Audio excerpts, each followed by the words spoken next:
Hello everyone, Assalamu alaikum. I'm Arifur Rahman, working as an English language instructor. I hope that you all are very fine.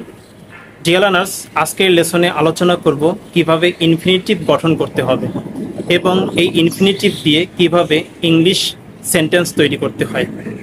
সাধারণত ভার্বের পূর্বে আমরা preposition two ব্যবহার করে infinitive পেয়ে থাকি। ফর এক্সাম্পল, গো এর অর্থ হচ্ছে যাওয়া, টু গো এর অর্থ হচ্ছে যেতে বা যাবার।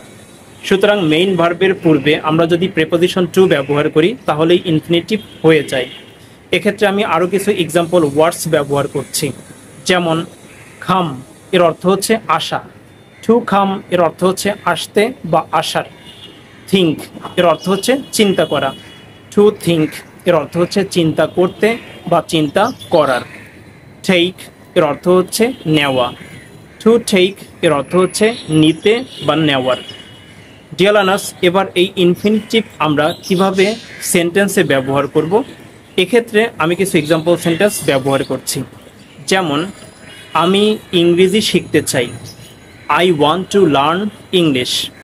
ডিয়ার লার্নার্স, খেয়াল করো, সেন্টেন্সের শুরুতে আমি সাবজেক্ট ব্যবহার করেছি, সাবজেক্টের পরে মেইন ভার্ব ব্যবহার করেছি, তারপরে প্রিপোজিশন টু ব্যবহার করেছি, তারপরে আমি আরও একটি মেইন ভার্ব ব্যবহার করেছি, তারপরে অবজেক্ট ব্যবহার করেছি। সুতরাং এটাকে আমরা স্ট্রাকচার হিসেবে ব্যবহার করতে পারি। এক্ষেত্রে আমি আরও কিছু এক্সাম্পল সেন্টেন্স ব্যবহার করছি যাতে তোমাদের বুঝতে সুবিধা হয়। যেমন, আমরা বাড়ি যেতে চাই, we want to go home. তুমি আম খেতে পছন্দ করো, you like to eat mango.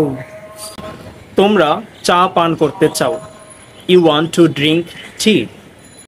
সে বিষয়টি বোঝার চেষ্টা করে, he tries to understand the matter. সে খিচুড়ি রান্না করতে পছন্দ করে, she likes to cook হসপচ।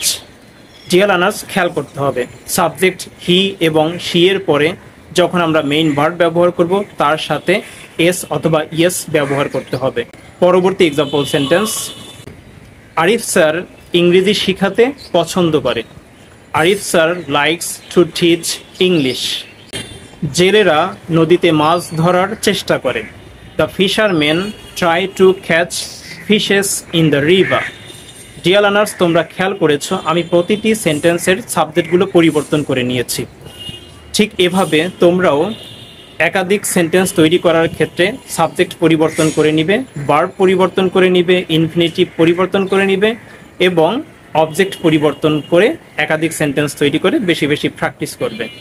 I hope that you will be so much benefited and one day you will also be able to speak English spontaneously. Thanks for watching.